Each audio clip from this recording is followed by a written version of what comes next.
Hi, everybody, and welcome to Sparkles of Love. My name is Ana-La-Rai, and as you've heard me say before, my purpose with Sparkles of Love, one of the purposes is to bring through the newest information, processes, and tools for everybody to help their spiritual awakening. Well, this is my second live video today because there was another important piece of information to share with you. So I want to share with you about a huge breakthrough that a client of mine had yesterday. And it isn't just about her because this is going to impact all of us.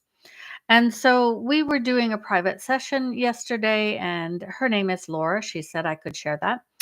And we were working on, she is, I think, in her 60s, and she has been in fear her whole life, pretty much 24/7. And she's the most amazing, lovely lady. And anyway, she's had a very challenging life. And she has had this constant state of fear. And so we were working in a session to see if we could identify what this constant state of fear was.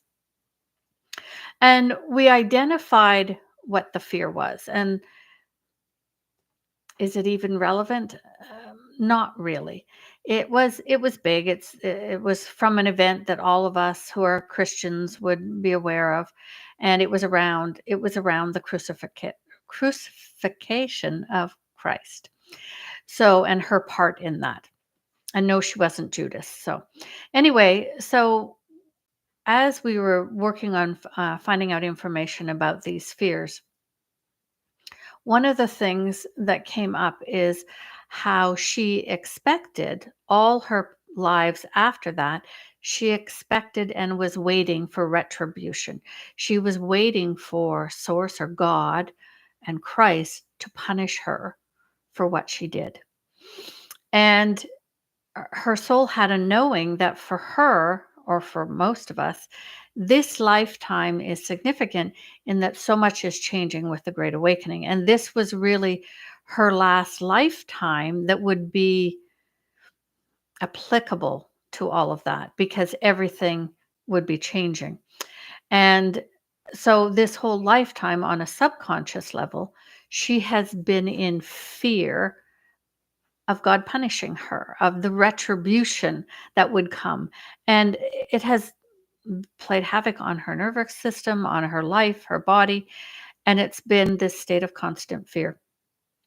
And so, Lord Sananda, who is another name for Christ, Christ was his Jesus, Christos was more a human name. So I call him now Lord Sananda. So Lord Sananda came through in our session and was there with her and telling her how much he loved and appreciated her and how she hadn't done anything wrong. She was honoring her contracts and her agreements that she had made with him, that because, as he said, the crucifixion had to happen so many other things could happen so that Christianity could be birthed and so on.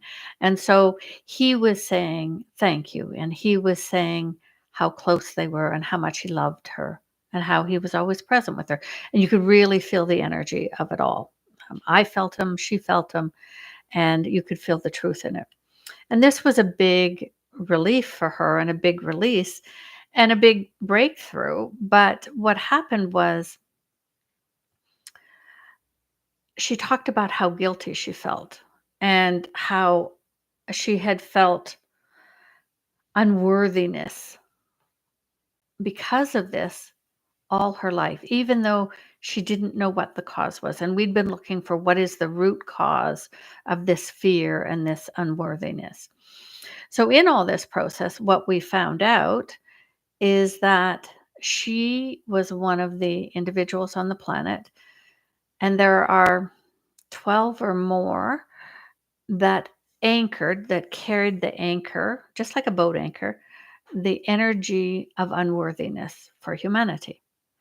And so and I'm going to do a future YouTube video in the next week or so on this, but there are different anchors on the planet that help hold the wounds on the planet. That's just part of all that has happened in terms of the manipulation of humanity and sovereignty.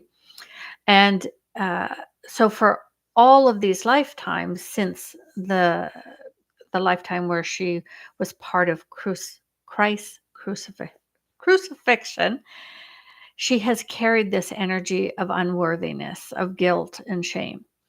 And so what he showed us is that she was one of the anchors. And so when I saw it, it was pretty much like you see people get in the ocean in a shark cage and they have a cage all around them, a metal cage that the shark can't bite and get into, and they lower it into the water.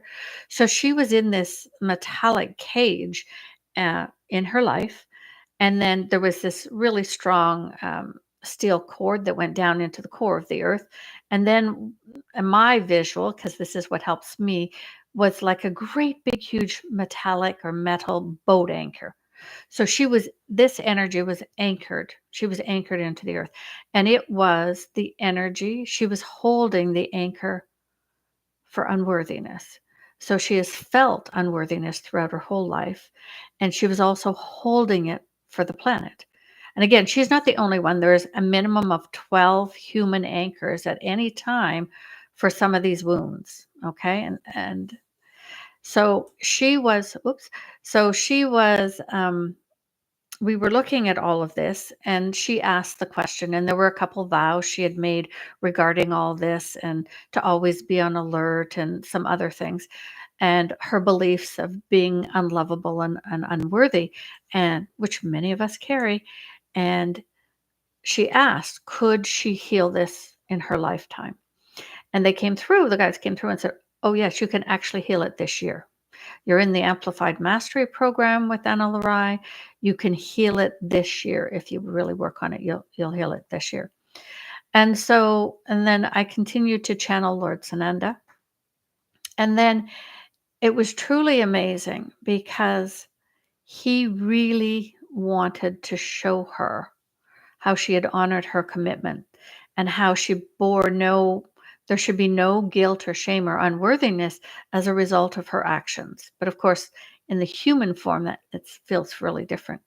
So what happened, and in all my years of working with clients, is probably one of the biggest things I've ever seen, um, is he brought through the energy of divine dispensation. And what he did is he and I worked together and released the cage she was in. It completely dissolved.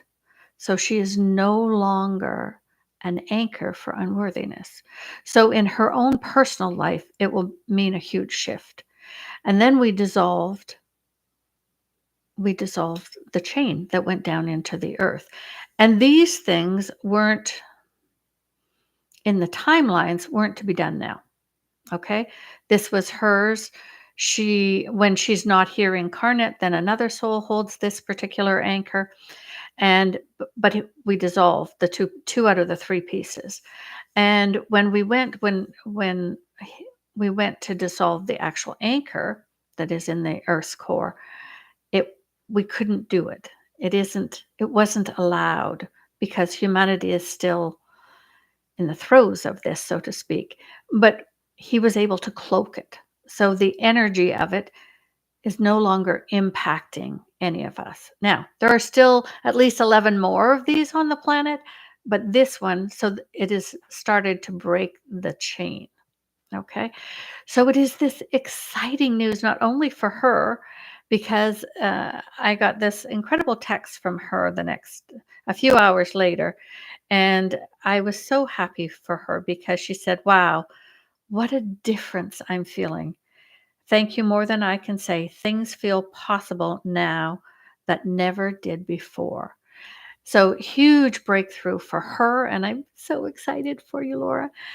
But importantly, just as important, if not more, is it's a change for humanity. So the first of the anchors of unworthiness is gone. The first of the cages that it held in, and the first of it is gone. It is cloaked. It cannot impact us. So it means that all of us can start that process. It'll be easier now than ever before to step out of unworthiness, right? Because throughout time and space, and through manipulation and through agreements, we have agreed to experience these wounds, to move into this polarity and be anchored in it and not remember the magnificent light beings we are. So, congratulations to Laura and congratulations to all of us because we can start to let go of unworthiness. All right. I hope if you like this video, click like and subscribe. And in the next week or so, the guides have asked me to release more information on these planetary anchors that limit our behavior and our energies. Thanks, everybody. Bye for now.